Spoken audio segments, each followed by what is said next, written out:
Part 7 of Abraham Lincoln, A Commemoration, by various. This recording is in the public domain. Part 7, Promises of the Declaration of Independence and Abraham Lincoln, Eulogy on Abraham Lincoln, before the municipal authorities of the city of Boston, June 1, 1865. Eulogy by Charles Sumner. Part 1. Think nothing of me, take no thought for the political fate of any man whomsoever, but come back to the truths that are in the Declaration of Independence. You may do anything with me you choose, if you will but heed these sacred principles. You may not only defeat me for the Senate, but you may take me and put me to death. Abraham Lincoln, Crosby's Life of Lincoln, page 33. They, colored people having the ballot, would probably help in some trying time to come to keep the jewel of liberty in the family of freedom. Ibid. Letter to Michael Hahn of Louisiana, March 13, 1864. McPherson's Political History of the United States during Reconstruction, page 20, note. Omnia incrementa sui sibi debuit vir notivaces nobilissime. Velius Patricolus, Historia, Lib. 2, Cap. 84, number 8. Offensarum iniquitiarumque minima memor executorve. Suetonius Vespasianus, Cap. 14. In the universe of God there are no accidents.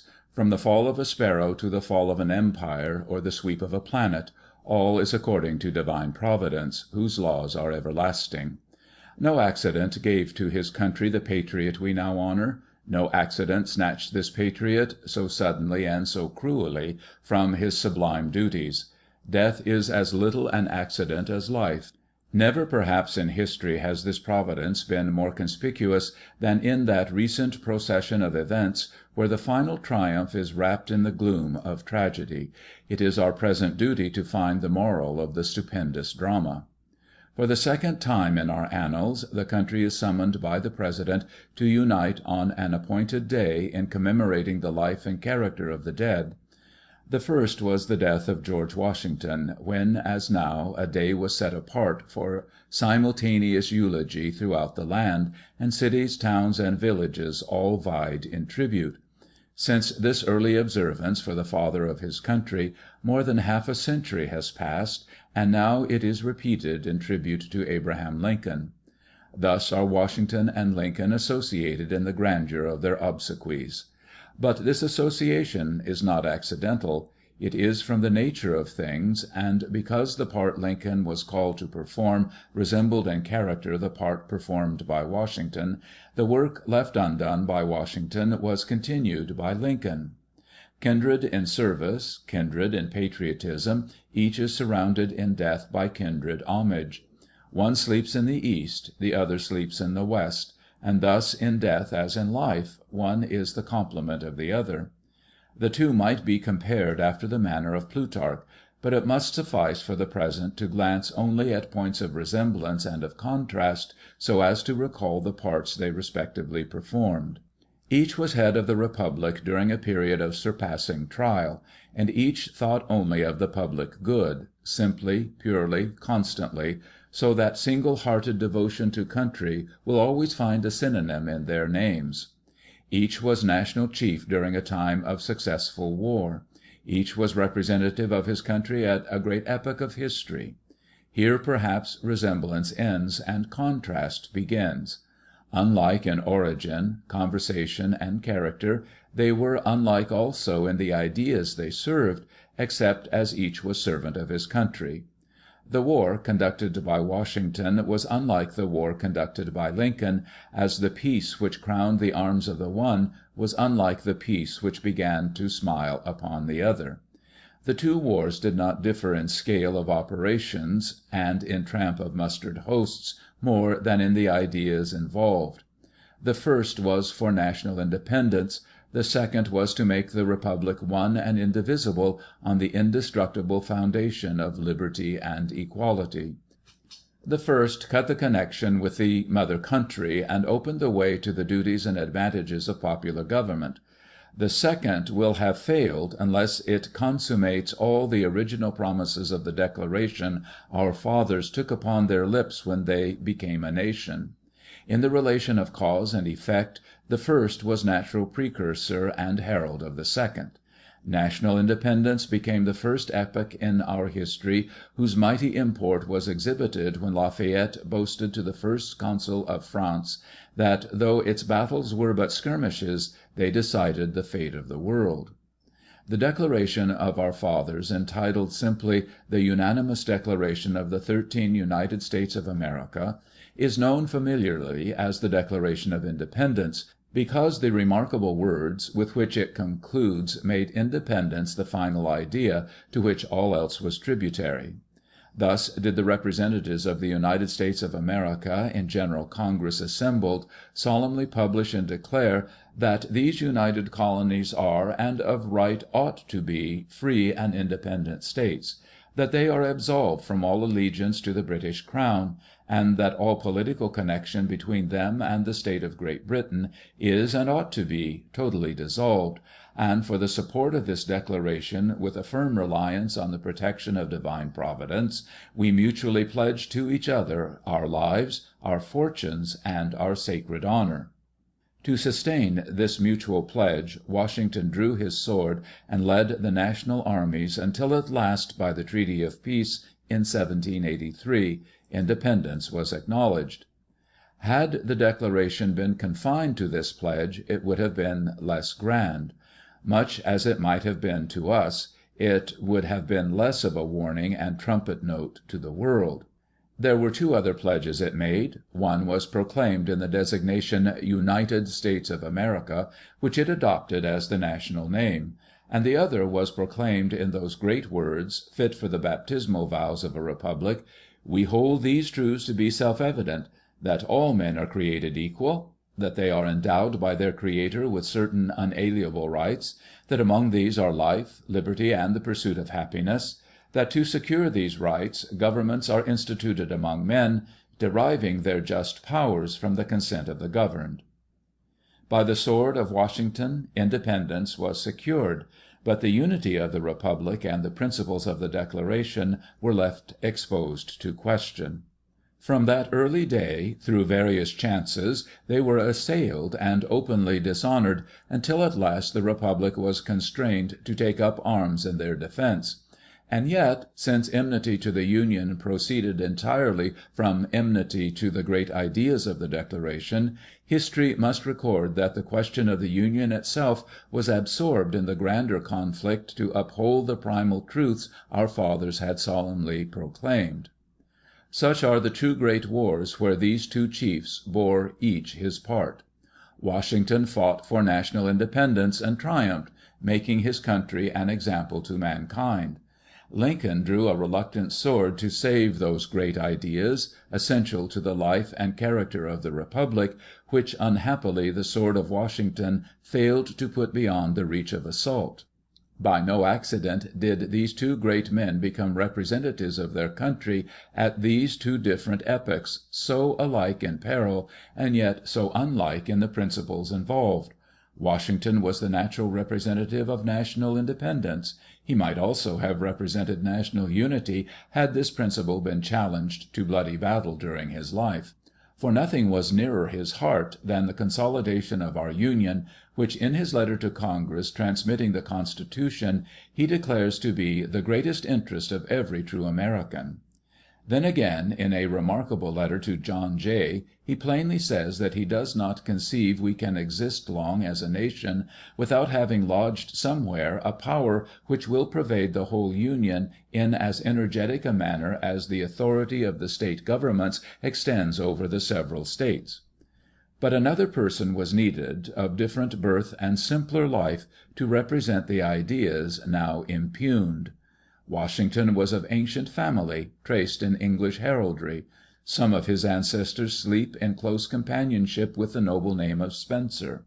By inheritance and marriage he was rich in lands, and, let it be said, in respectful sorrow, rich also in slaves, so far as slaves breed riches rather than curses.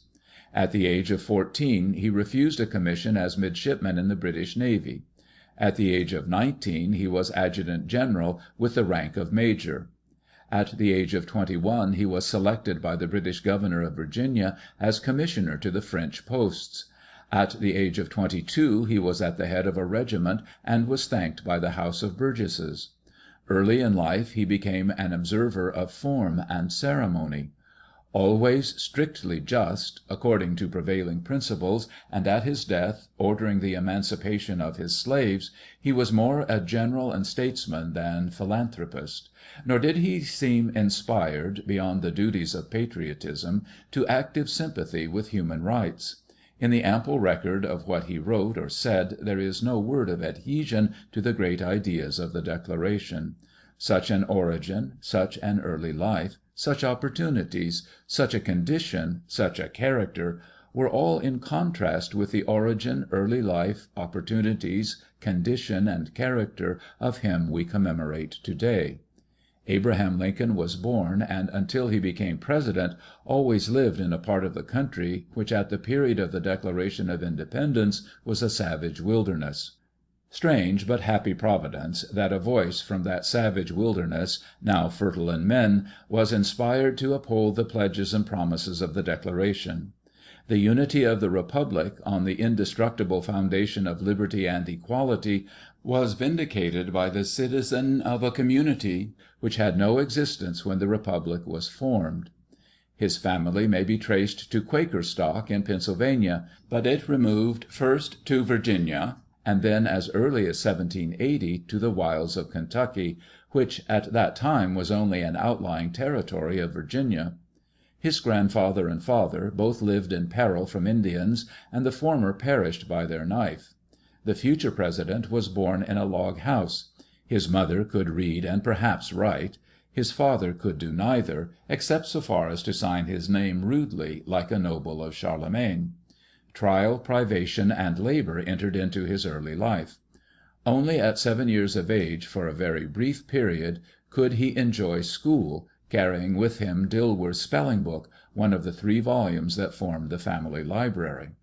Shortly afterwards his father turned his back upon that slavery which disfigured Kentucky, and with his poor effects and the future chief magistrate set his face towards Indiana, already guarded against slavery by the famous Northwestern Ordinance. Reaching the chosen home in a land of liberty, the son, who was less than 8 years old, aided his father in building a shelter of poles, fastened together by notches and filled in with mud. This preceded the log cabin, where for 12 years afterwards he grew in character and knowledge, as in stature, learning to write as well as read, and especially enjoying Bunyan's Pilgrim's Progress, Aesop's Fables, Weem's Life of Washington, and the Life of Henry Clay. At the age of 10 he lost his mother. At the age of 19 he became a hired hand, at $8 a month, on a flatboat laden with stores for plantations on the Mississippi, and in this way floated on that lordly river to New Orleans, little dreaming that only a few years later ironclad navies would, at his command, float on the same proud stream. Here also was he learner. From the slaves he saw on the banks he took a lesson of liberty, which gained new charms by the comparison with slavery. In 1830 the father removed to Illinois, transporting his goods in a wagon drawn by oxen, and the future President, then 21 years of age, drove the team. Another cabin was built in primitive rudeness, and the future President split the rails to enclose the lot. In our history these became classical, and the name of rail splitter more than the degree of a college, not that the splitting of rails is any way meritorious, but because the people are proud to trace aspiring talent back to humble beginnings, and they found in this tribute new opportunity to vindicate the dignity of free labor and repel the insolent pretensions of slavery. His youth was now spent, and at the age of 21 he left his father's house to begin the world. A small bundle, a laughing face, and an honest heart, These were his simple possessions, together with that unconscious character and intelligence which his country learned to prize. In the long history of Worth depressed there is no instance of such contrast between the depression and the triumph, unless, perhaps, his successor as President may share with him this distinction. No academy, no university, no alma mater of science or learning nourished him. No government took him by the hand and gave him the gift of opportunity. No inheritance of land or money fell to him. No friend stood by his side. He was alone in poverty, and yet not all alone. There was God above, who watches all, and does not desert the lowly. Plain in person, life, and manners, and knowing absolutely nothing of form or ceremony, for 6 months with a village schoolmaster as his only teacher, he grew up in companionship with the people, with nature, with trees, with the fruitful corn, and with the stars. While yet a child, his father had borne him away from a soil wasted by slavery, and he was now citizen of a free state, where free labor had been placed under safeguard of irreversible compact and fundamental law.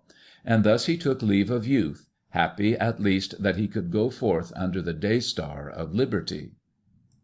The early hardships were prolonged into manhood. He labored on a farm as hired hand, and then a second time in a flatboat measured the winding Mississippi to its mouth. At the call of the governor of Illinois for troops against Black Hawk, the Indian chief, he sprang forward with patriotic ardor, most prompt to enlist at the recruiting station in his neighborhood. The choice of his associates made him captain. After the war he became surveyor, and to his death retained a practical and scientific knowledge of this business. Here again was a parallel with Washington. In 1834 he was elected to the legislature of Illinois, and 3 years later was admitted to the practice of the law. He was now 28 years old, and under the benignant influence of republican institutions he had already entered upon the double career of lawyer and legislator, with the gates of the mysterious future slowly opening before him. How well he served in these two characters I pause not to tell. It is enough if I exhibit the stages of advance, that you may understand how he became representative of his country at so grand a moment. It is needless to say that his opportunities to study as a lawyer were small, but he was industrious in each individual case, and thus daily added to his stores of professional experience. Faithful in all things, most conscientious in conduct at the bar, so that he could not be unfair to the other side, and admirably sensitive to the behests of justice, so that he could not argue on the wrong side, he acquired a name for honesty, which, beginning with the community where he lived, became proverbial throughout his state, while his genial, mirthful, overflowing nature, apt at anecdote and story, made him, where personally known, a favorite companion. His opinion on public questions were formed early, under the example and teaching of Henry Clay, and he never departed from them, though constantly tempted or pressed by local majorities in the name of a false democracy. It is interesting to know that thus early he espoused those two ideas which entered so largely into the terrible responsibilities of his last years, I mean the unity of the Republic and the supreme value of liberty. He did not believe that a state, in its own mad will, had a right to break up this Union. As reader of congressional speeches, and student of what was said by the political teachers of that day, he was no stranger to those marvelous efforts of Daniel Webster, when, in reply to the treasonable pretensions of nullification, the great orator of Massachusetts asserted the indestructibility of the Union and the folly of those who assail it. On the subject of slavery he had the experience of his own family, and the warnings of his own conscience. Naturally, one of his earliest acts in the legislature of Illinois was a protest in the name of liberty. At a later day he was in Congress for a single term, beginning in December, 1847, being the only Whig representative from Illinois. His speeches during this brief period have the characteristics of his later productions. They are argumentative, logical, and spirited, with quaint humor and sinewy sententiousness. His votes were constant against slavery. For the Wilmot Proviso he voted, according to his own statement, in one way and another about 40 times. His vote is recorded against the pretence that slaves are property under the Constitution. From Congress he passed again to his profession. The day was at hand when all his powers, enlarged by experience and quickened to highest activity, would be needed to repel that haughty domination already overshadowing the Republic. The next field of conflict was in his own state, with no less an antagonist than Stephen A. Douglas, at that time in alliance with the slave power. The two famous Kansas and Nebraska Bill, introduced by the latter into the Senate, assumed to set aside the venerable safeguard of freedom in the territory west of Missouri, under pretense of allowing the inhabitants to vote slavery up or to vote it down, and this barbarous privilege was called by the fancy name of popular sovereignty. The champion of liberty did not hesitate to denounce this most baleful measure in a series of popular addresses, where truth, sentiment, humor, and argument all blended. As the conflict continued, he was brought forward for the Senate against its able author. The debate that ensued is one of the most memorable in our political history, whether we consider the principles involved or the way it was conducted. It commenced with a close, well-woven speech from the Republican candidate, showing insight into the actual condition of things, in which were these memorable words: "A house divided against itself cannot stand. I believe this government cannot endure permanently half slave and half free. I do not expect the Union to be dissolved. I do not expect the house to fall. But I do expect it will cease to be divided. It will become all one thing or all the other." Here was the true starting point. Only a few days before his death, in reply to my inquiry if at the time he had any doubts about this declaration, he said, "Not in the least. It was clearly true, and time has justified me." With like plainness he exposed the Douglas pretense of popular sovereignty as meaning simply that if any one man choose to enslave another, no third man shall be allowed to object; and he announced his belief in the existence of a conspiracy to perpetuate and nationalize slavery, of which the Kansas and Nebraska Bill and the Dred Scott decision were essential parts. Such was the character of this debate at the beginning, and so it continued on the lips of our champion to the end. The inevitable topic to which he returned with most frequency, and to which he clung with all the grasp of his soul, was the practical character of the Declaration of Independence in announcing the liberty and equality of all men. No idle words were there, but substantial truth, binding on the conscience of mankind.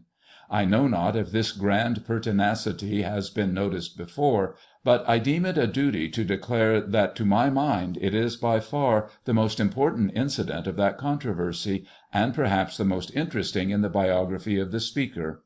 Nothing previous to his nomination for the presidency is comparable to it. Plainly, his whole subsequent career took impulse and complexion from that championship. And here, too, is our first debt of gratitude. The words he then uttered live after him, and nobody now hears how he had battled without feeling a new motive to fidelity in support of human rights. As early as 1854, in a speech at Peoria, against the Kansas and Nebraska Bill, after denouncing slavery as a monstrous injustice which enables the enemies of free institutions to taunt us as hypocrites, and causes the real friends of freedom to doubt our sincerity, he complains especially that it forces so many really good men amongst ourselves into open war with the very fundamental principles of civil liberty, criticizing the Declaration of Independence. Thus, according to him, criticism of the Declaration was the climax of infidelity as citizen. Mr. Douglas opened the debate on his side at Chicago, July 9, 1858, by a speech where he said, among other things, "I am opposed to negro equality. I repeat that this nation is a white people. I am opposed to taking any step that recognizes the negro man or the Indian as the equal of the white man. I am opposed to giving him a voice in the administration of the government." Thus was the case stated for slavery. To this speech the Republican candidate replied promptly, and did not forget his championship. Quoting the great words, "We hold these truths to be self-evident, that all men are created equal," he proceeds: "That is the electric cord in that declaration that links the hearts of patriotic and liberty-loving men together, that will link those patriotic hearts as long as the love of freedom exists in the minds of men throughout the world. I should like to know if, taking this old Declaration of Independence, which declares that all men are equal, upon principle, and making exceptions to it, where will it stop? If one man says it does not mean a negro, why not another man say it does not mean some other man? If that declaration is not the truth, let us get the statute book in which we find it, and tear it out. Who is so bold as to do it? If it is not true, let us tear it out." Cries of "No, no." "Let us stick to it then. Let us stand firmly by it then." Noble utterance, worthy of perpetual memory, and he finishes his speech with a farewell truly apostolic: "I leave you, hoping that the lamp of liberty will burn in your bosoms until there shall no longer be a doubt that all men are created free and equal." He has left us now, and for the last time. I catch the closing benediction of that speech, already sounding through the ages like a choral harmony. The debate continued from place to place. At Bloomington, July 16, Mr. Douglas denied again that colored persons could be citizens, and then broke forth upon the champion: "I will not quarrel with Mr. Lincoln for his views on that subject. I have no doubt he is conscientious in them. I have not the slightest idea but that he conscientiously believes that a negro ought to enjoy and exercise all the rights and privileges given to white men, but I do not agree with him. I believe that this government of ours was founded on the white basis. I believe that it was established by white men. I do not believe that it was the design or intention of the signers of the Declaration of Independence, or the framers of the Constitution, to include negroes, Indians, or other inferior races with white men as citizens. He wants them to vote. I am opposed to it. If they had a vote, I reckon they would all vote for him in preference to me, entertaining the views I do." Then again at Springfield, the next day, Mr. Douglas repeated his denial that the colored man was embraced by the Declaration, and thus argued for the exclusion: "Remember that at the time the Declaration was put forth, every one of the 13 colonies were slaveholding colonies. Every man who signed that declaration represented slaveholding constituents.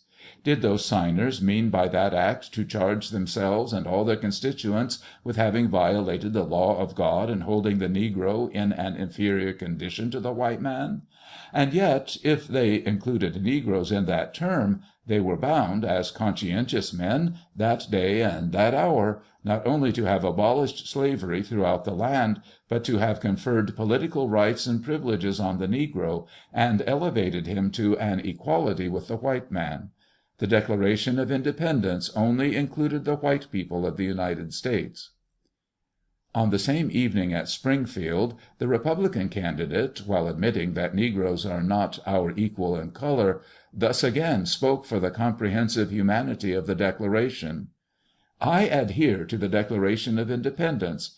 If Judge Douglas and his friends are not willing to stand by it, let them come up and amend it. Let them make it read that all men are created equal, except negroes.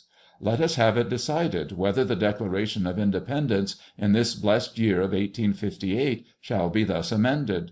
In his construction of the Declaration last year, he said it only meant that Americans in America were equal to Englishmen in England. Then, when I pointed out to him that by that rule he excludes the Germans, the Irish, the Portuguese, and all other people who have come amongst us since the Revolution, he reconstructs his construction. In his last speech he tells us it meant Europeans. I press him a little further, and ask if it meant to include the Russians in Asia, or does he mean to exclude that vast population from the principles of our Declaration of Independence? I expect ere long he will introduce another amendment to his definition. He is not at all particular. It may draw white men down, but it must not lift negroes up. Words like these are gratefully remembered. They make the Declaration what the Fathers intended, no mean declaration of oligarchic egotism, but a charter and freehold for all mankind. At Ottawa, August 21st, Mr. Douglas, still excluding the colored man from the Declaration, exclaimed, "I believe this government was made on the white basis. I believe it was made by white men for the benefit of white men and their posterity forever." Again, the Republican champion took up the strain. Henry Clay once said of a class of men who would repress all tendencies to liberty and ultimate emancipation, that they must, if they would do this, go back to the era of our independence, and muzzle the cannon which thunders its annual joyous return. They must blow out the moral lights around us. They must penetrate the human soul, and eradicate there the love of liberty, and then, and not till then, could they perpetuate slavery in this country. To my thinking, Judge Douglas is, by his example and vast influence, doing that very thing in this community, when he says that the negro has nothing in the Declaration of Independence. At Jonesboro, September 15th, Mr. Douglas once more assailed the rights of the colored race. I am aware that all the abolition lecturers that you find traveling about through the country are in the habit of reading the Declaration of Independence to prove that all men are created equal and endowed by their Creator with certain inalienable rights, among which are life, liberty, and the pursuit of happiness. Mr. Lincoln is very much in the habit of following in the track of Lovejoy in this particular, by reading that part of the Declaration of Independence to prove that the negro was endowed by the Almighty with the inalienable right of equality with white men. Now I say to you, my fellow citizens, that in my opinion the signers of the Declaration had no reference to the negro whatever when they declared all men to be created equal. At Galesburg, October 7th, his faithful opponent answered, "The Judge has alluded to the Declaration of Independence, and insisted that negroes are not included in that declaration, and that it is a slander upon the framers of that instrument to suppose that negroes were meant therein. And he asked you, is it possible to believe that Mr. Jefferson, who penned the immortal paper, could have supposed himself applying the language of that instrument to the negro race, and yet held a portion of that race in slavery? Would he not at once have freed them? I only have to remark upon this part of the Judge's speech, that I believe the entire records of the world, from the date of the Declaration of Independence up to within 3 years ago, may be searched in vain for one single affirmation from one single man that the negro was not included in the Declaration. And I will remind Judge Douglas and his audience that while Mr. Jefferson was the owner of slaves, as undoubtedly he was, in speaking upon this very subject he used the strong language that he trembled for his country when he remembered that God is just. And at Alton, October 15th, he renewed this same testimony. I assert that Judge Douglas and all his friends may search the whole records of the country, and it will be a matter of great astonishment to me if they shall be able to find that one human being 3 years ago had ever uttered the astounding sentiment that the term all men in the Declaration did not include the negro. Do not let me be misunderstood. I know that more than 3 years ago there were men who, finding this assertion constantly in the way of their schemes to bring about the ascendancy and perpetuation of slavery, denied the truth of it. I know that Mr. Calhoun and all the politicians of his school denied the truth of the Declaration. I know that it ran along in the mouth of some Southern men for a period of years, ending at last in that shameful, though rather forcible, declaration of Pettit, of Indiana, upon the floor of the United States Senate, that the Declaration of Independence was, in that respect, a self-evident lie, rather than a self-evident truth. But I say, with a perfect knowledge of all this hawking at the Declaration without directly attacking it, that 3 years ago there never had lived a man who had ventured to assail it in the sneaking way of pretending to believe it, and then asserting it did not include the negro. In another speech during the same political contest, the champion spoke immortal words. After setting forth the sublime opening of the Declaration by our fathers, he said, This was their majestic interpretation of the economy of the universe. This was their lofty and wise and noble understanding of the justice of the Creator to his creatures, yes, gentlemen, to all his creatures, to the whole great family of man. Then, lifted by his cause, he appealed to his fellow countrymen in tones of pathetic eloquence. "Think nothing of me. Take no thought for the political fate of any man whomsoever, but come back to the truths that are in the Declaration of Independence. You may do anything with me you choose, if you will but heed these sacred principles. You may not only defeat me for the Senate, but you may take me and put me to death. While pretending no indifference to earthly honors, I do claim to be actuated in this contest by something higher than an anxiety for office. I charge you to drop every paltry and insignificant thought for any man's success. It is nothing. I am nothing. Judge Douglas is nothing. But do not destroy that immortal emblem of humanity, the Declaration of American Independence." Thus, at that early day, before war had overshadowed the land, was he ready for the sacrifice. "Take me and put me to death," said he, "but do not destroy that immortal emblem of humanity, the Declaration of American Independence." He has been put to death by the enemies of the Declaration, but though dead, he will continue to guard that great title deed of the human race. The debate ended. An immense vote was cast. There were 126,084 votes for the Republican candidates, 121,940 for the Douglas candidates, and 5,091 for the Lecompton candidates, another class of Democrats. But the supporters of Mr. Douglas had a majority of 8 on joint ballot in the Legislature, and he was re-elected to the Senate. Again returned to his profession, our champion cherished the Declaration. To the Republicans of Boston who had invited him to unite with them in celebrating the birthday of Thomas Jefferson, he sent an answer under date of April 6, 1859, which is a gem in political literature. And here also he asserts the supremacy of those truths for which he had battled so well. In him the West spoke to the East, pleading for human rights as declared by our fathers. But soberly, it is now no child's play to save the principles of Jefferson from total overthrow in this nation. One would state with great confidence that he could convince any sane child that the simpler propositions of Euclid are true, but nevertheless he would fail utterly with one who should deny the definitions and axioms. The principles of Jefferson are the definitions and axioms of free society, and yet they are denied and evaded with no small show of success. One dashingly calls them glittering generalities, another bluntly calls them self-evident lies, and others insidiously argue that they apply only to superior races. These expressions, differing in form, are identical in object and effect, the supplanting the principles of free government and restoring those of classification, caste, and legitimacy. They would delight a convocation of crowned heads plotting against the people. They are the vanguard, the miners and sappers of returning despotism. We must repulse them, or they will subjugate us.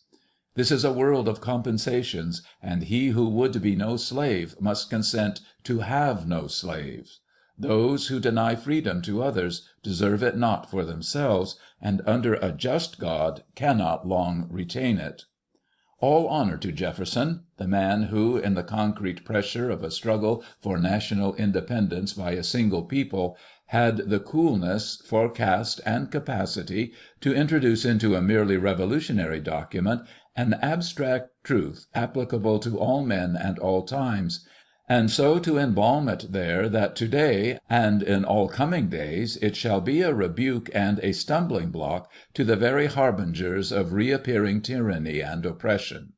Next winter the Western champion appeared at New York, and in a remarkable address at the Cooper Institute, February 27, 1860, vindicated the policy of the fathers and the principles of the Republican party. Showing with curious skill and minuteness the original understanding on the power of Congress over slavery in the territories, he demonstrated that the Republican party was not in any just sense sectional, and then exposed the perils from the pretensions of slave masters, who, not content with requiring that we must arrest and return their fugitive slaves with greedy pleasure, insisted that the Constitution must be so interpreted as to uphold the idea of property in man.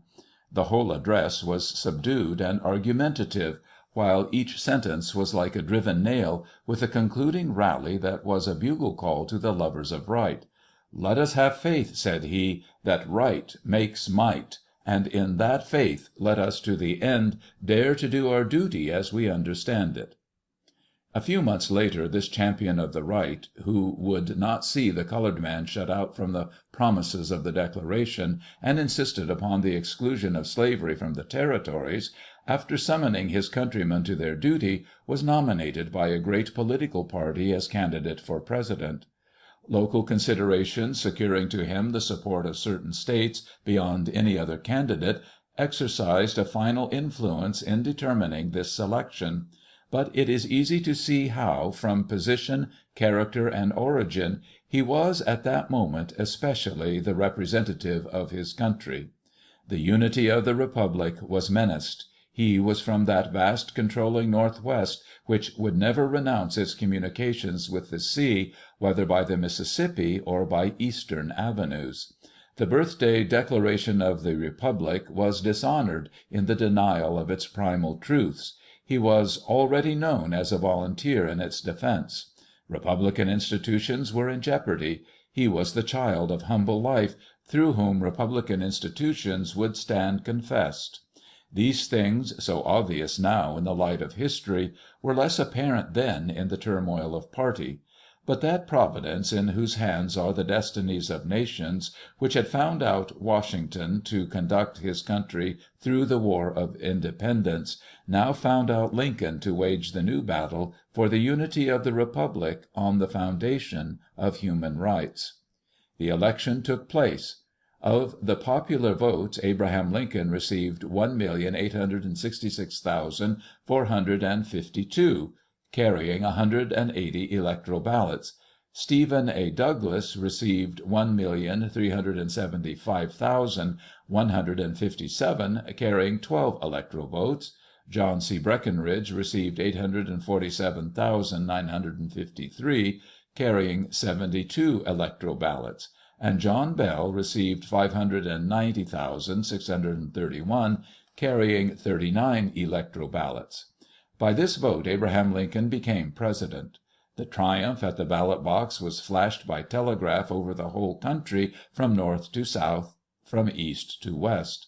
It was answered by defiance from the slave masters, speaking in the name of states' rights and for the sake of slavery. The declared will of the American people, registered at the ballot box, was set at naught. The conspiracy of years blazed into day.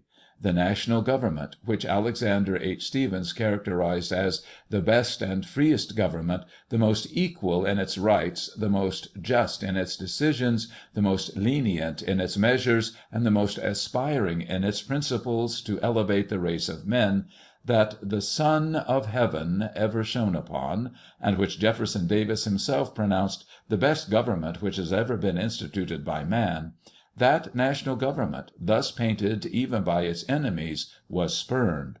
South Carolina jumped forward first in crime, and before the elected President turned his face from the beautiful western prairies to enter upon his dangerous duties, State after State had undertaken to abandon its place in the Union. Senator after senator had dropped from his seat, fort after fort had been seized, and the mutterings of war had begun to fill the air, while the actual President, besotted by slavery, tranquilly witnessed the gigantic treason as he sat at ease in the Executive Mansion and did nothing. It was time for another to come upon the scene. You cannot forget how he left his village home, never to return, except under the escort of death. In words of farewell to neighbors thronging about him, he dedicated himself to his country, and solemnly invoked the aid of divine Providence. "I know not," he said, "how soon I shall see you again." and then with prophetic voice announced that a duty devolved upon him greater than that which has devolved upon any other man since the days of Washington, and asked his friends to pray that he might receive that divine assistance without which he could not succeed, but with which success was certain. To power and fame others have gone forth with gladness and with song. He went forth prayerfully, as to sacrifice. Nor can you forget how at each resting place on the road he renewed his vows, and when at Independence Hall his soul broke forth in homage to the vital truths there declared. Of all that he said on the journey to the national capital, after farewell to his neighbors, there is nothing so prophetic as these unpremeditated words: "All the political sentiments I entertain have been drawn, so far as I have been able to draw them, from the sentiments which originated in and were given to the world from this hall. I have never had a feeling politically that did not spring from the sentiments embodied in the Declaration of Independence. Now, my friends, can this country be saved upon that basis? If it can, I shall consider myself one of the happiest men in the world, if I can help to save it. If it cannot be saved upon that principle, it will be truly awful. But if this country cannot be saved without giving up that principle, I was about to say, I would rather be assassinated on this spot than surrender it." Then, after adding that he had not expected to say a word, he repeated the consecration of his life, exclaiming, "I have said nothing but what I am willing to live by, and if it be the pleasure of Almighty God, to die by." He was about to raise the national banner over the old hall, but before this service he took up the strain he loved so well, saying, "It is on such an occasion as this that we can reason together, reaffirm our devotion to the country and the principles of the Declaration of Independence." Thus constantly did he bear testimony. Surely this grand fidelity will be ever counted among his chief glories. I know nothing in history more touching, especially when we consider that this devotion caused his sacrifice. Were there as many devils in Worms as there are tiles upon the roofs, I would enter, said Luther. Our reformer was less defiant, but hardly less determined. 3 times had he announced that for the great truths of the Declaration he was willing to die. 3 times had he offered himself on that altar. 3 times had he vowed himself to this martyrdom. Slavery was already pursuing his life. An attempt was made to throw his train from the track, while a secreted hand grenade further betrayed the diabolical purpose. Baltimore, directly on his way, was the seat of a murderous plot. Avoiding the conspirators, he came from Philadelphia to Washington unexpectedly in the night, and thus, for the moment cheating assassination of its victim, entered the national capital. From this time forward his career broadens into the history of his country and of the age. You all know it. Therefore a few glimpses will be enough, that I may exhibit its moral rather than its story. The inaugural address, the formation of his cabinet, his earliest acts, his daily conversation, all attested the spirit of moderation with which he approached his perilous position. At the same time he declared openly that, in contemplation of universal law and of the Constitution, the union of these States is perpetual, that no State upon its own mere motion can lawfully get out of the Union, that resolves and ordinances to that effect are legally void, that acts of violence within any State are insurrectionary or revolutionary, and that to the extent of his ability he should take care, according to express injunction of the Constitution, that the laws of the Union be faithfully executed in all the States. While thus positive in upholding the national unity, he was resolved that on his part there would be no act of offense, that there should be no bloodshed or violence unless forced upon the country, that it was his duty to hold, occupy, and possess the property and places belonging to the government, but beyond what was necessary for this object there should be no exercise of force, and the people everywhere should be left in that perfect security most favorable to calm thought and reflection. But the madness of slavery knew no bound. It was determined from the beginning that the Union should be broken, and no moderation could change this wicked purpose. A pretended power was organized in the form of a confederacy, with slavery as the declared cornerstone. You know what ensued. Fort Sumter was attacked, and after a fiery storm of shot and shell for 34 hours, the national flag fell. This was 13th April, 1861. War had begun. War is always a scourge. Never can it be regarded without sadness. It is one of the mysteries of Providence that such an evil is allowed to vex mankind. Few deprecated it more than the President. From Quaker blood and from reflection, he was essentially a man of peace.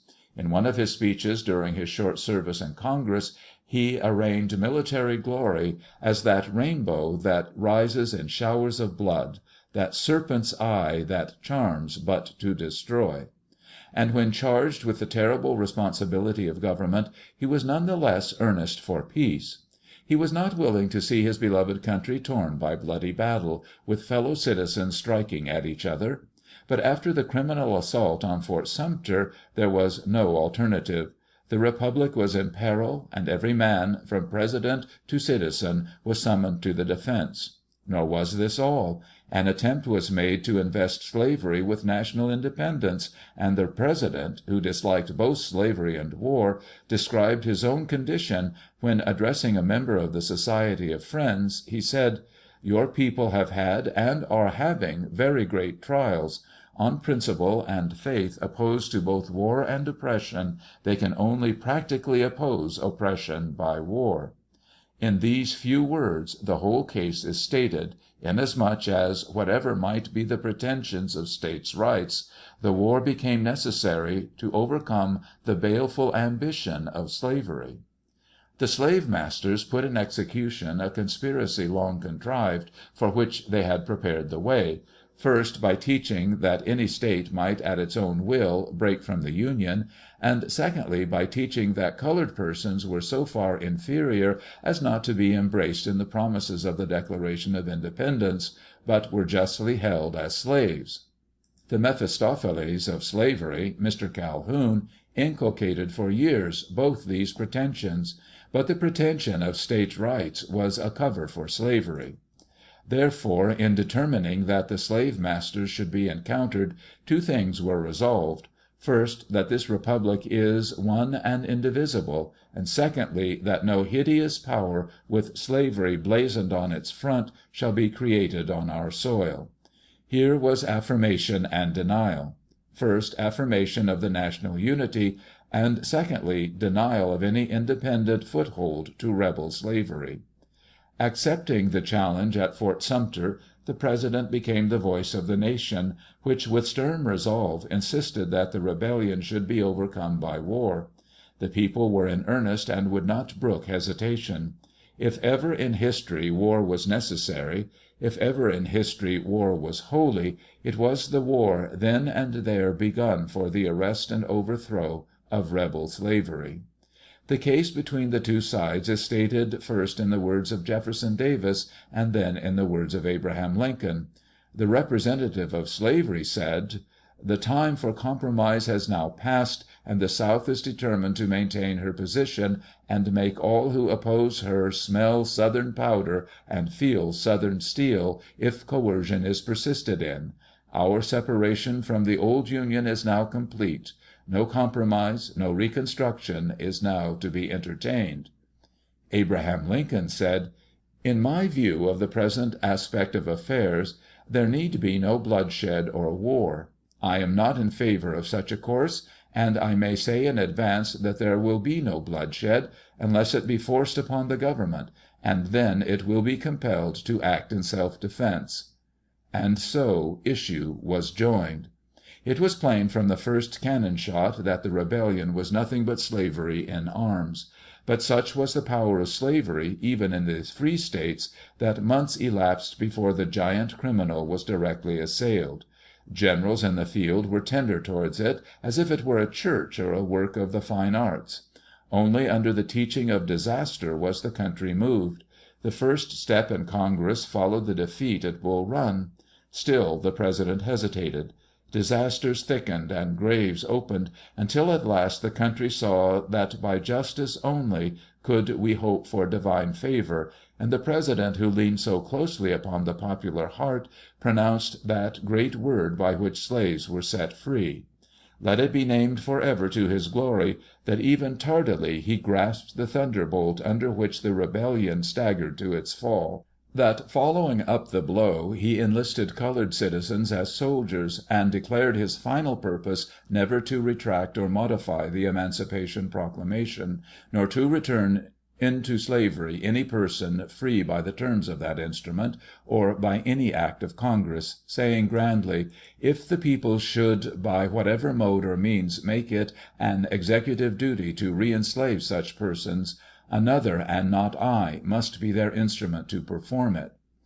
It is sometimes said that the proclamation was of doubtful constitutionality. If such criticism does not proceed from sympathy with slavery, it evidently proceeds from prevailing superstition with regard to this idol. Future jurists will read with astonishment that such a flagrant wrong could be considered at any time as having any rights which a court was bound to respect, and especially that rebels in arms could be considered as having any title to the services of people whose allegiance was primarily due to the United States. But turning from these conclusions, it seems obvious that slavery, standing exclusively on local law, without support in natural law, must have fallen with the local government, both legally and constitutionally. Legally, inasmuch as it ceased to have any valid legal support, and constitutionally, inasmuch as it came at once within the exclusive jurisdiction of the Constitution, where liberty is the supreme law. The President did not act upon these principles, but speaking with the voice of authority said, "Let the slaves be free." What court and Congress hesitated to declare, he proclaimed, and thus enrolled himself among the world's emancipators. From the Proclamation of Emancipation, placing its author so far above human approach that human envy cannot reach him, I carry you for one moment to our foreign relations. The convulsion here was felt in the most distant places, as at the great earthquake of Lisbon, when that capital seemed about to be submerged, there was commotion of the waters in our northern lakes. All Europe was stirred. There, too, was the slavery question in another form. In an unhappy moment, under an ill-considered allegation of necessity, which Milton tells us was the plea by which the fiend excused his devilish deeds, England accorded to rebel slavery the rights of belligerents on the ocean, and then proceeded to open her ports, to surrender her workshops, and to let loose her merchant ships in aid of this wickedness, forgetting all relations of alliance and amity with the United States, forgetting all logic of English history, forgetting all distinctions of right and wrong, and forgetting also that a new power founded on slavery was a moral monster, with which a just nation could have nothing to do. To appreciate the character of this concession, we must comprehend clearly the whole vast, unprecedented crime of the rebellion, taking its complexion from slavery. Undoubtedly it was criminal to assail the unity of this republic, and thus destroy its peace and impair its example in the world.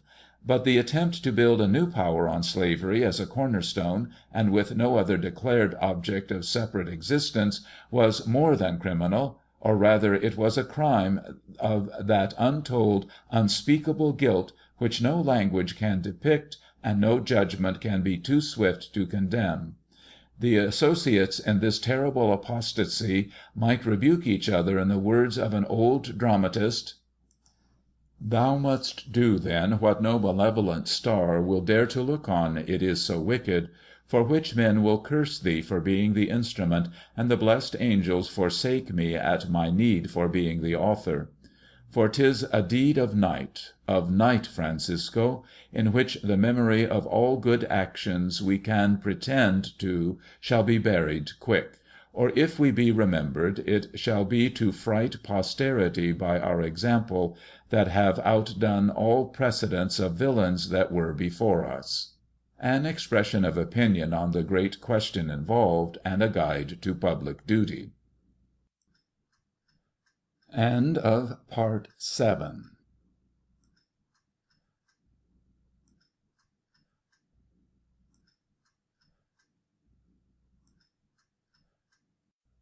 Part 8 of Abraham Lincoln, A Commemoration, by various. This recording is in the public domain. Part 8, Promises of the Declaration of Independence and Abraham Lincoln. Eulogy on Abraham Lincoln before the municipal authorities of the city of Boston, June 1, 1865. Eulogy by Charles Sumner, Part 2. Whereas, while heretofore states and nations have tolerated slavery, recently, for the first time in the world, an attempt has been made to construct a new nation upon the basis of human slavery, and with the primary and fundamental object to maintain, enlarge, and perpetuate the same. Therefore, resolved, that no such embryo state should ever be recognized by or admitted into the family of Christian and civilized nations, and that all Christian and civilized men everywhere should by all lawful means resist to the utmost such recognition or admission. Observe how distinctly any recognition of rebel slavery as an independent power is branded, and how all Christian and civilized men everywhere are summoned to resist to the utmost such recognition, and precisely for the same reason such Christian and civilized men everywhere should have resisted to the utmost any recognition of rebel slavery as a belligerent power. Had this benign spirit entered into the councils of England when slavery first took arms, this great historic nation would have shrunk at all hazard from that fatal concession, in itself a plain contribution to slavery, and opening the way to infinite contributions, without which the criminal pretender must have speedily succumbed. There would have been no plea of necessity. But divine Providence willed it otherwise. Perhaps it was essential to the full revelation of its boundless capacities that the Republic should stand forth alone, in sublime solitude, warring for human rights, and thus become an example to mankind. Meanwhile the war continued with proverbial vicissitudes. Battles were fought and lost, other battles were fought and won. Rebel slavery stood face to face in deadly conflict with the Declaration of Independence, when the President, with unconscious power, dealt another blow, second only to the proclamation of emancipation. This was at the blood-soaked field of Gettysburg, where the armies of the Republic encountered the armies of slavery, and after a conflict of 3 days drove them back with destructive slaughter, as at that decisive battle of Tours, on which hung the destinies of Christianity in Western Europe, the invading Mahometans, after prolonged conflict, were driven back by Charles the Hammer. No battle of the present war was more important. Few battles in history compare with it. A brief space later occurred another meeting on the same field. It was of grateful fellow citizens gathered from all parts of the Union for its consecration to the memory of those who had fallen there. Eminent men of our own country and from foreign lands united in the service. There, too, was your classic orator, whose finished address was a model of literary excellence. The President spoke very briefly, but his few words will live as long as time. Since Simonides wrote the epitaph for those who died at Thermopylae, nothing equal has ever been breathed over the fallen dead. Thus he began: 87 years ago, our fathers brought forth upon this continent a new nation, conceived in liberty and dedicated to the proposition that all men are created equal. How grandly and yet simply is the new nation announced with the equality of all men as its frontlet. The truths of the Declaration, so often proclaimed by him, and for which he was willing to die, are inscribed on the altar of the slain, while the country is summoned to their support, that our duty may not be left undone. It is for us, the living rather, to be dedicated here to the unfinished work which they who fought here have thus far so nobly advanced. It is rather for us to be here dedicated to the great task remaining before us, that from these honored dead we take increased devotion to that cause for which they gave the last full measure of devotion. That we here highly resolve that these dead shall not have died in vain, that this nation under God shall have a new birth of freedom, and that government of the people, by the people, and for the people, shall not perish from the earth. That speech, uttered at the field of Gettysburg, and now sanctified by the martyrdom of its author, is a monumental act. In the modesty of his nature, he said, "The world will little note nor long remember what we say here, but it can never forget what they did here." He was mistaken. The world noted at once what he said, and will never cease to remember it. The battle itself was less important than the speech. Ideas are more than battles. Among events assuring to him the general confidence against all party clamor and prejudice, this speech cannot be placed too high. To some who doubted his earnestness, it was touching proof of their error. Others who followed with indifference were warmed with grateful sympathy. Many felt its exquisite genius as well as lofty character. There were none to criticize. His re-election was not only a personal triumph, but a triumph of the Republic. For him personally, it was much to find his administration ratified. But for Republican ideas it was of incalculable value that at such a time the plume of the soldier had not prevailed. In the midst of war, the people at the ballot box deliberately selected the civilian. Ye who doubt the destinies of the Republic, who fear the ambition of a military chief, or suspect the popular will, do not forget that at this moment, when the noise of battle filled the whole land, the country quietly appointed for its ruler this man of peace. The inaugural address, which signalized his entry for a second time upon his great duties, was briefer than any in our history. But it has already gone further, and it will live longer, than any other. It was a continuation of the Gettysburg speech, with the same sublimity and gentleness. Its concluding words were like an angelic benediction. And now there was surfeit of battle and of victory.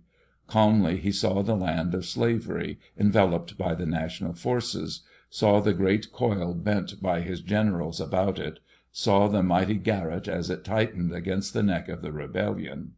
Good news came from all quarters. Everywhere the army was doing its duty. One was conquering in Tennessee, another was advancing in Georgia and Carolina, another was watching at Richmond. The Navy echoed back the thunders of the army. Place after place was falling: Savannah, Charleston, Fort Fisher, Wilmington. The President left the national capital to be near the Lieutenant General. Then came the capture of Petersburg and Richmond, with the flight of Jefferson Davis and his cabinet. Without pomp or military escort, the President entered the capital of the rebellion and walked its streets from which slavery had fled forever. Then came the surrender of Lee, that of Johnston was at hand. The military power of rebel slavery was broken like a Prince Rupert's drop, and everywhere within its confines the barbarous government tumbled in crash and ruin. The country was in ecstasy. All this he beheld without elation, while his soul was brooding on thoughts of peace and clemency.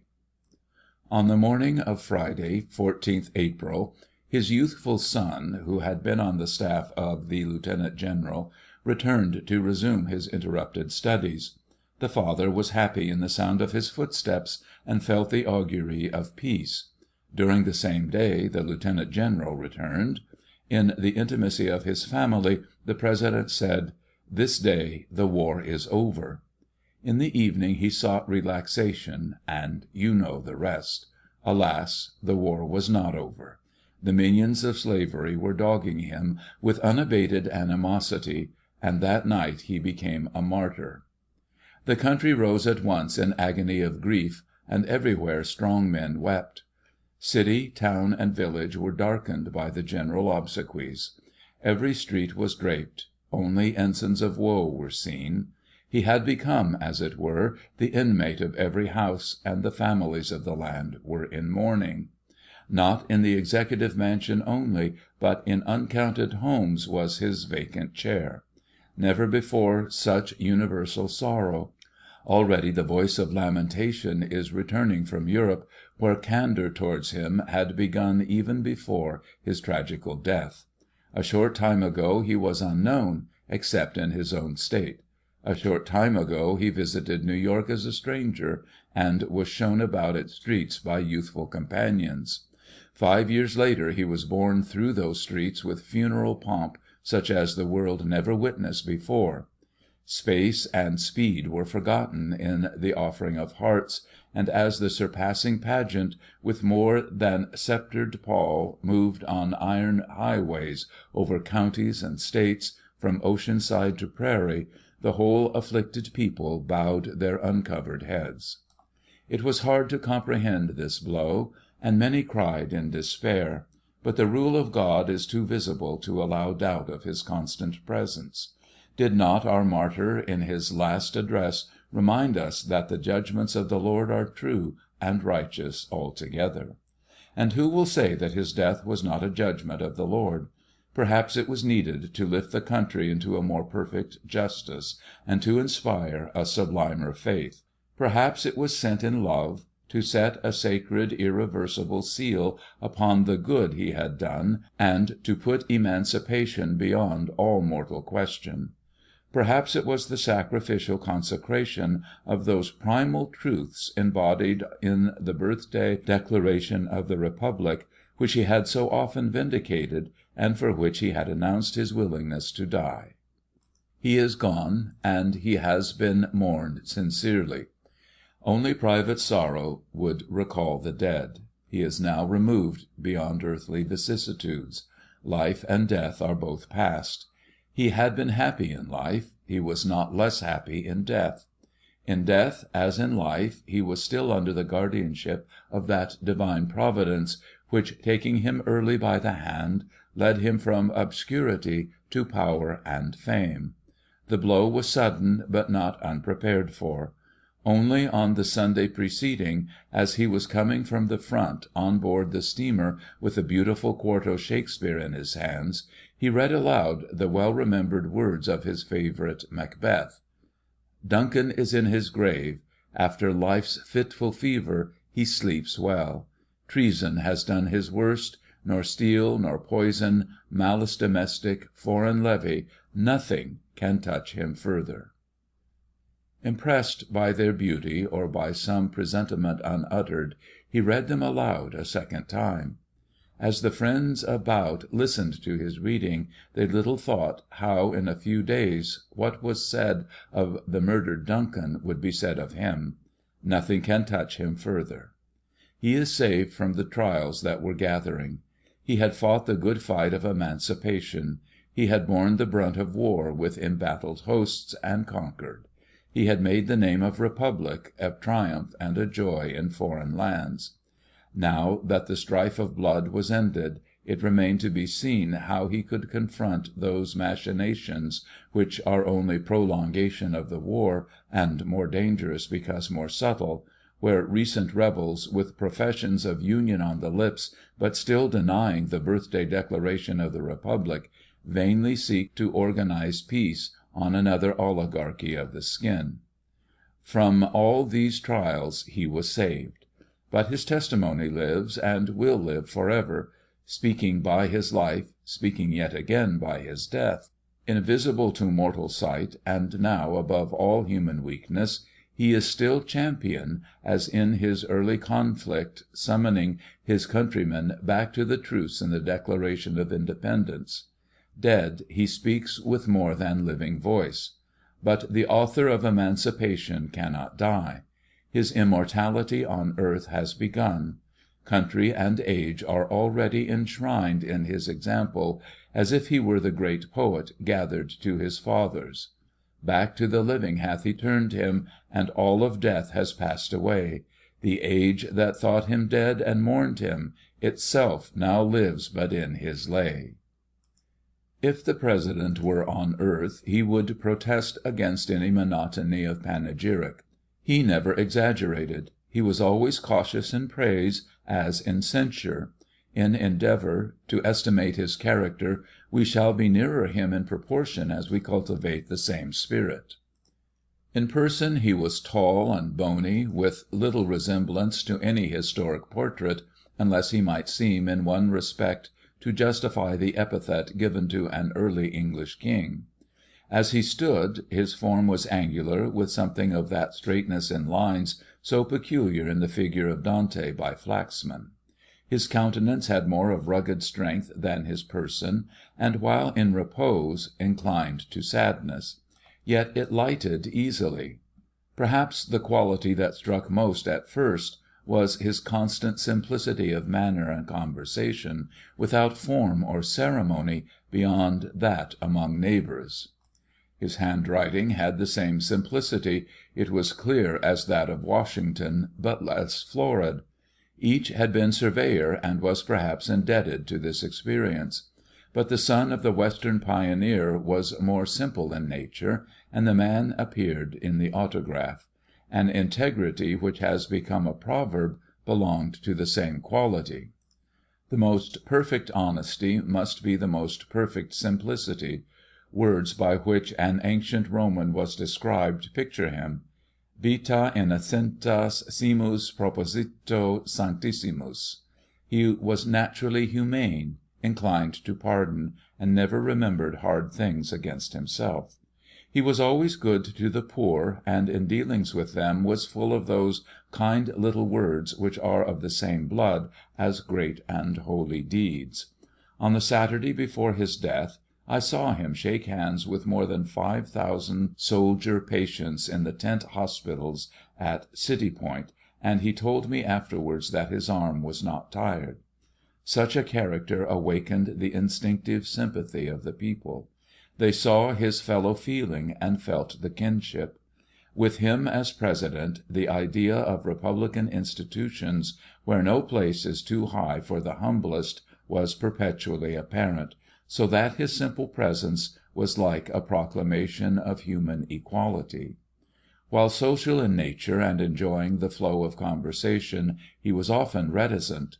Modesty was natural to such a character. Without affectation, so was he without pretension or jealousy. No person, civil or military, complains that he appropriated to himself any honor belonging to another. To each and all he gave the credit that was due. And this same spirit appeared in smaller things. In a sally of congressional debate, he exclaimed that a fiery slave master of Georgia, who had just spoken, was an eloquent man and a man of learning, so far as he could judge, not being learned himself. His humor, like his integrity, has become a proverb. Sometimes he insisted that he had no invention, but only memory. Good things heard he did not forget, and he was never without a familiar story. When he spoke, the recent West seemed to vie with the ancient East in apologue and fable. His ideas moved as the beasts entered Noah's Ark, in pairs. His illustrations had a homely felicity, and seemed not less important to him than the argument, which he always enforced with a certain emphasis of manner and voice. This same humor was often displayed where there was no story, and with a point that might recall Franklin. I know not how the indifference to slavery exhibited by so many could be exposed more effectively than when he said of a political antagonist thus offending, "I suppose the institution of slavery really looks small to him. He is so put up by nature that a lash upon his back would hurt him, but a lash upon anybody else's back does not hurt him." And then again there is a bit of reply to Mr. Douglas, most characteristic not only for humor, but as showing how little at that time he was looking to the great place he reached so soon afterwards. "Senator Douglas," said he, "is of world wide renown. All the anxious politicians of his party, or who have been of his party for years past, have been looking upon him as certainly, at no distant day, to be the President of the United States. They have seen in his round, jolly, fruitful face post offices and land offices, marshalships and cabinet appointments, chargéships and foreign missions, bursting and sprouting out in wonderful exuberance, ready to be laid hold of by their greedy hands. On the contrary, nobody has ever expected me to be President. In my poor, lean, lank face, nobody has ever seen that any cabbages were sprouting out. These are disadvantages, all taken together, that the Republicans labor under. We have to fight this battle upon principle, and upon principle alone. Here is a glimpse of himself as honorable as curious. In a different vein, he said while President, "The United States Government must not undertake to run the churches." Here wisdom and humor vie with each other. He was original in mind as in character. His style was his own, having no model, but springing directly from himself. Failing often in correctness, it is sometimes unique in beauty and sentiment. There are passages which will live always. It is no exaggeration to say that in weight and pith, suffused in a certain poetical color, they call to mind Bacon's essays. Theirs also was a touching reality and unconscious power, without form or apparent effort. Nothing similar can be found in state papers. How poor are kings' speeches and presidential messages by the side of such utterances, fit harbingers of the sublime era of humanity! He was placed by Providence at the head of his country during an unprecedented crisis, when the fountains of the deep were broken up and men turned for protection to military power. Multitudinous armies were mustered, great navies were created. Of all these he was constitutional commander-in-chief. As the war proceeded, prerogatives enlarged and others sprang into being, until the sway of a Republican President became imperatorial imperial. But not for one moment did the modesty of his nature desert. His constant thought was his country and how to serve it. He saw the certain greatness of the Republic, and was pleased in looking forward to that early day when, according to assured calculation, its millions of people will count by the hundred. But this prodigious sway was commended to him only by the good of man. Personal ambition at the expense of patriotism was as far removed from the simple purity of his nature as poison from a strawberry. And thus, with equal courage in the darkest hours, he continued on, heeding as little the warnings of danger as the temptations of power. It would not do for a president, he said, to have guards with drawn sabers at his door, as if he fancied he were, or were trying to be, or were assuming to be, an emperor. In the same homeliness he spoke of his morning return to daily duty as opening shop. Though commissioning officers in multitudes beyond any other person of authentic history, he never learned the mystery of shoulder straps or of buttons in the military and naval uniforms, except that he noticed 3 stars on the shoulders of the lieutenant general. When he became President he was without any considerable experience in public affairs, nor was he much versed in history, whose lessons would have been valuable. Becoming more familiar with the place, his facility increased. He had "learned the ropes," so he said. But his habits of business were irregular and never those of dispatch. He did not see at once the just proportions of things, and allowed himself to be occupied by details. Even in small affairs, as well as great, there was in him a certain resistance to be overcome. Moments occurred when this delay excited impatience, and the transcendent question seemed to suffer. But when the blow fell, there was nothing but gratitude, and all confessed the singleness with which he sought the public good. A conviction prevailed that, though slow to reach his conclusion, he was inflexible in maintaining it. Pompey boasted that by the stamp of his foot he could raise an army. The President did this by a word and more. According to his own saying, he put his foot down and saved a principle. This firmness in the right, as he saw it, was an anchor which held always. Emancipation, once adopted, was safe against recall or change.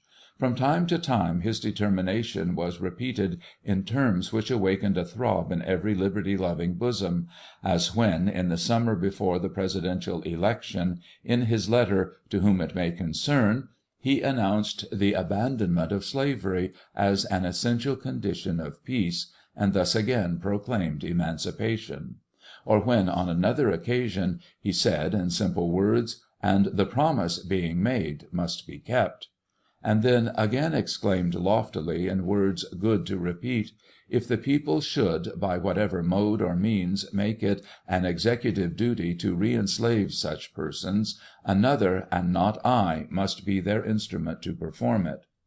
All this was beautiful and grand. Sodom was burning, but there was no disposition to look back.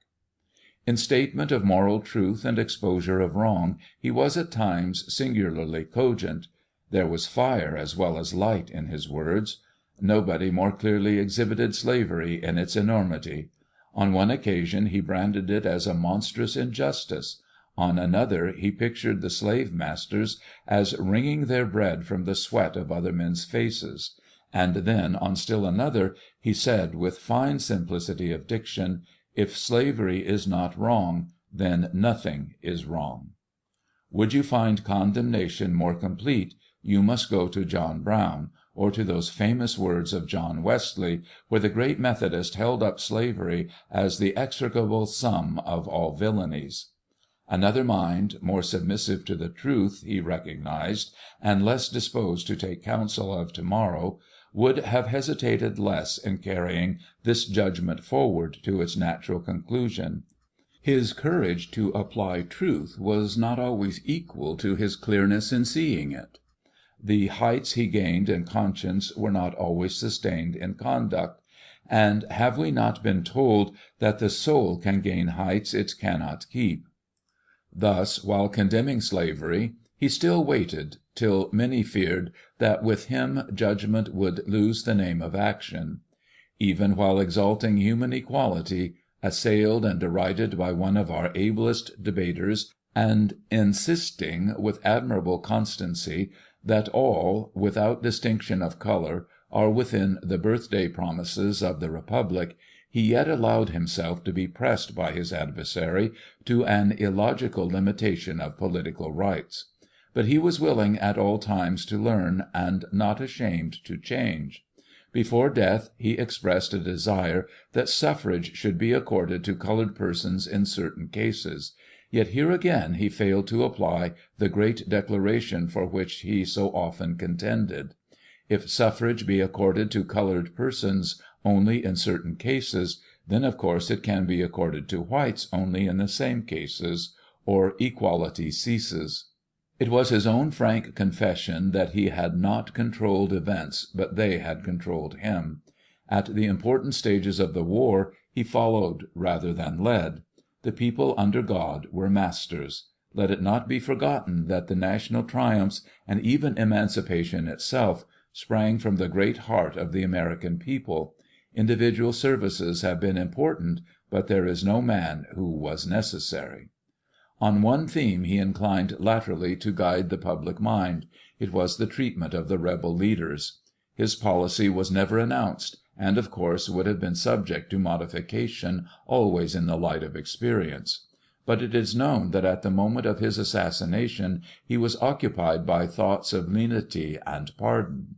He was never harsh, even in speaking of Jefferson Davis, and only a few days before his end, when one who was privileged to address him in that way said, "Do not allow him to escape the law. He must be hanged," the President replied calmly in the words so beautifully adopted in his last inaugural address, "Judge not, that ye be not judged." And when pressed again by the remark that the sight of Libby Prison made it impossible to pardon him, the President repeated twice over the same words.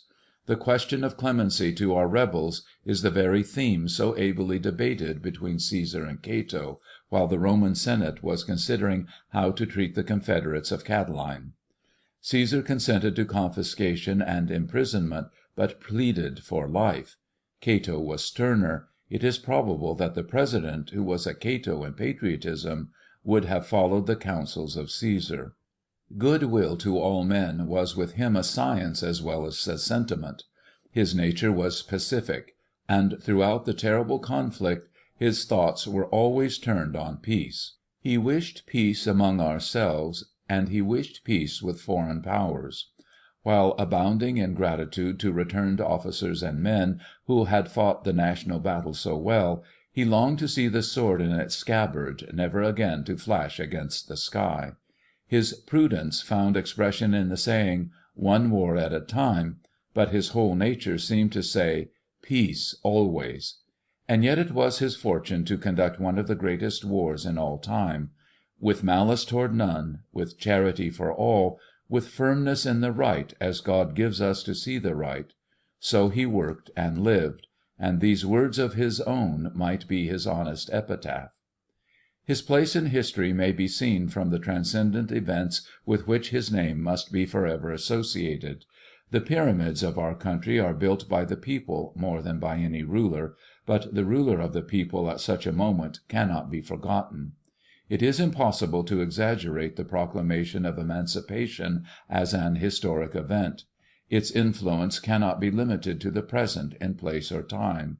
It will reach beyond the national jurisdiction and beyond the present age. Besides its immediate efficacy in liberating slaves at home, it rises already a landmark of human progress. From the solidarity of slavery, the fall of this abomination among us must cause its fall everywhere, so that in Cuba, Porto Rico, Brazil, or wherever else a slave now wears a chain, that proclamation will be felt. Proudly will it be recognized always in the destinies of the Republic.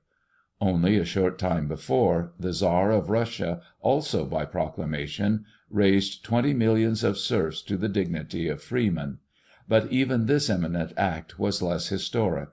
Though of incalculable importance to the serfs, it was not the triumph of popular government, and it came from the East instead of the West. It is to the West that the world now looks for sunrise. Video solem orientum in Occident.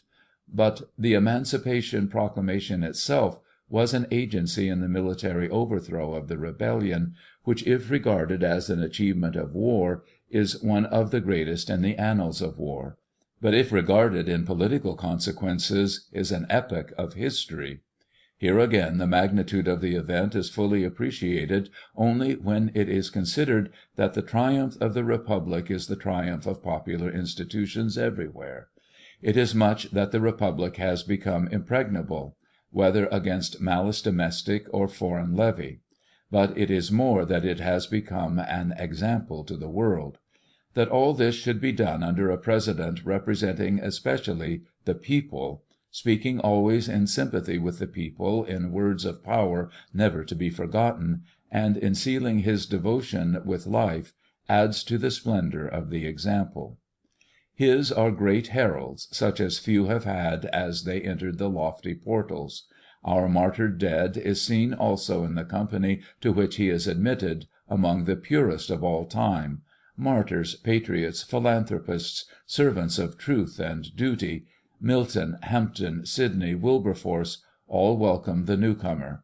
Washington leads the hosts of his own country, from the pilgrims of the Mayflower to the thronging crowds who have laid down their lives for the Republic. By the association of a similar death, he passes into the same galaxy with Cæsar, William of Orange, and Henry IV. of France, all of whom were assassinated, and his star will not pale by the side of theirs. Cæsar was a contrast in everything, unless in clemency and the coincidence that each at the time of sacrifice was 56 years of age. How unlike in all else! Cæsar was of brilliant lineage which he traced on one side to the immortal gods, and on the other to a recent chief of Rome, of completest education, of amplest means, of rarest experience, of acknowledged genius as statesman, soldier, orator, and writer, being in himself the most finished man of antiquity. But he was the enslaver of his country, whose personal ambition took the place of patriotism, and whose name has become the synonym of imperial power. Of princely birth and great riches, William of Orange began as page in the household of Charles V, on whose widespread dominions, the largest of modern history, the sun never set. The youthful page became companion and intimate of the powerful emperor. Unawed and unseduced, he upheld the liberties of his country, which he conducted wisely, surely, grandly, anticipating the example of Washington. His name of Silent suggests the reticence of his American parallel, like whom he was also a liberator. Henry IV, of the House of Bourbon, was a king memorable for practical sense, anecdote, and pregnant wit, with a certain Gallic salt. He, too, knew the trials of civil war, which he closed in peace and crowned with mercy. The national unity prevailed in him. The age of 56 witnessed also his death, leaving great plans unfulfilled, and his career emblazoned by the popular epic of his country, La Henriade of Voltaire. These are illustrious names, but there is nothing in them to eclipse the simple life of our President, whose example, commemorated by history and by song, will be the pride of humanity and a rebuke to every usurper.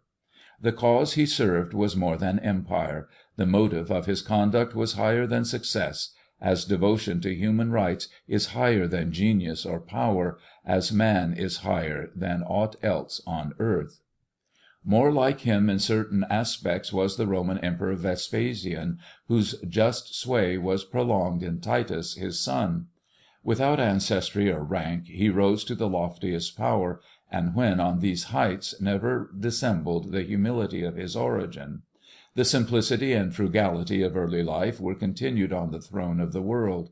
There was in the emperor a kindred humanity, and the same fondness for story and jest.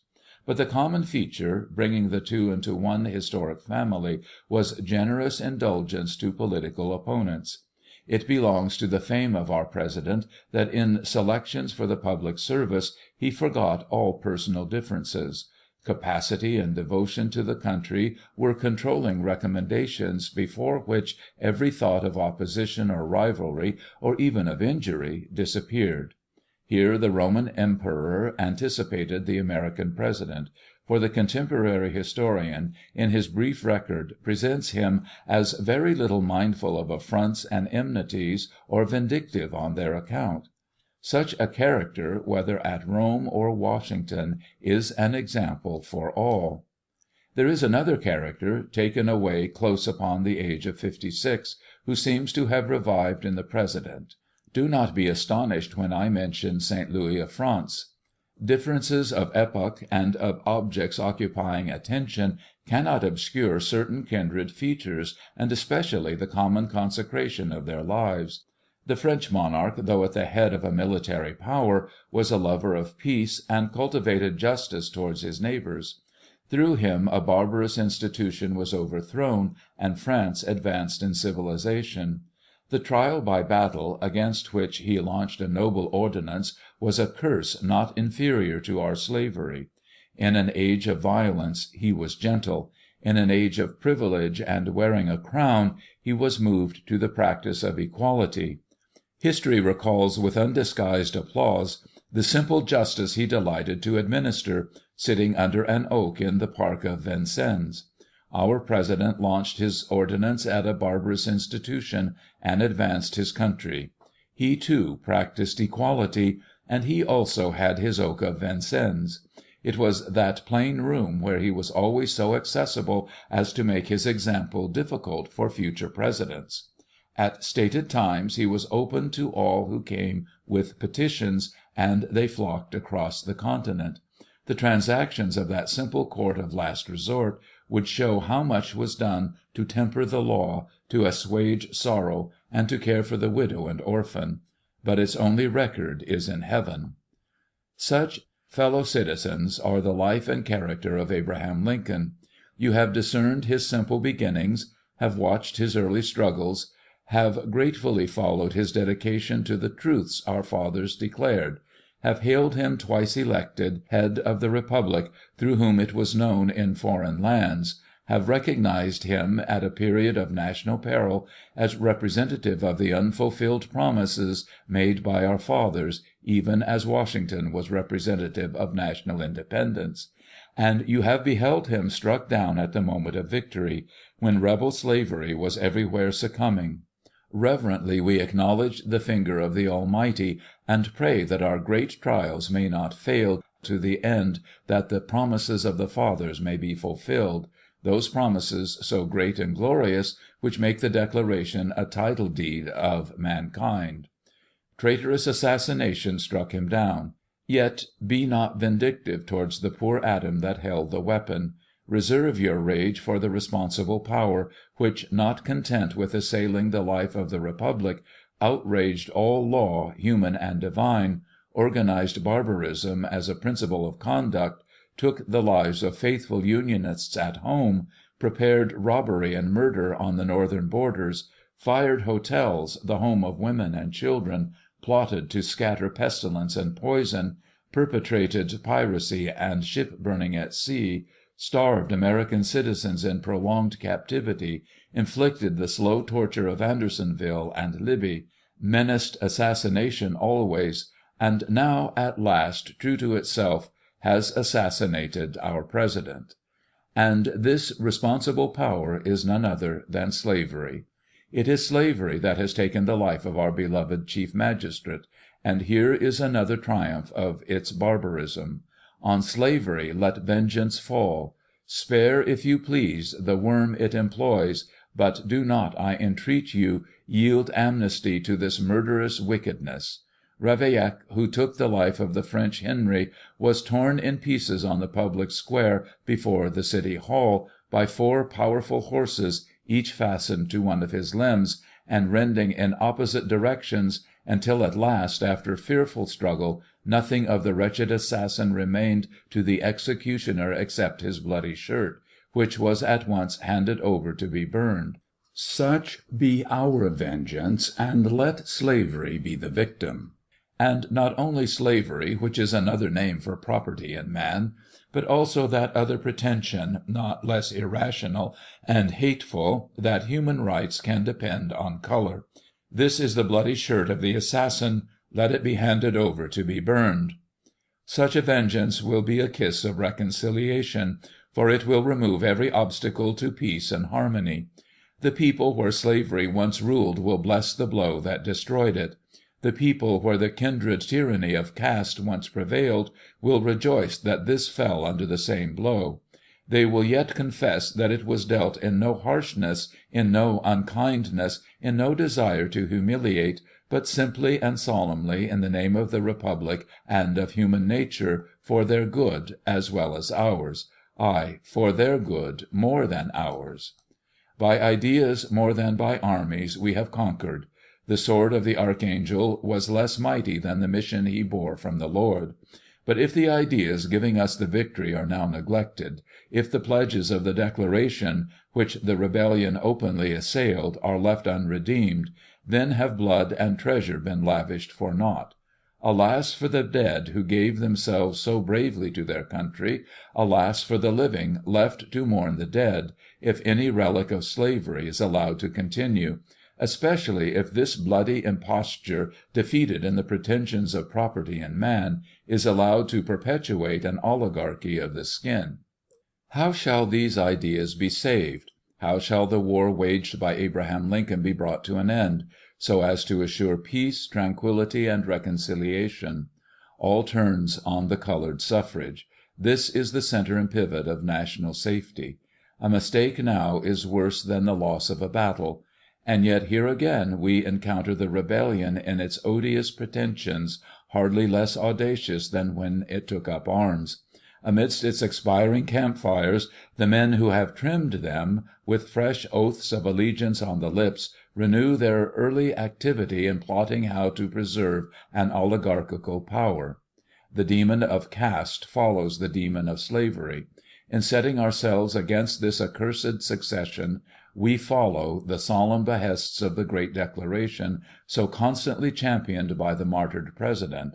And now, as I close this humble tribute, let me ask you to adopt that championship which was his first title to national gratitude and is now his best. Let each be a standard bearer of the Declaration. I cannot err if, speaking at his funeral, I detain you to insist upon this absorbing duty, where for the moment all other duties are swallowed up. The argument for colored suffrage is overwhelming. It springs from the necessity of the case as well as from the rights of man. This suffrage is needed for the security of the colored people, for the stability of the local government, and for the strength of the Union. Without it there is nothing but insecurity for the colored people, instability for the local government, and weakness for the Union, involving of course the national credit. Without it the rebellion will break forth under a new alias, unarmed it may be, but with white votes to take possession of the local government and wield it at will, whether at home or in the national councils.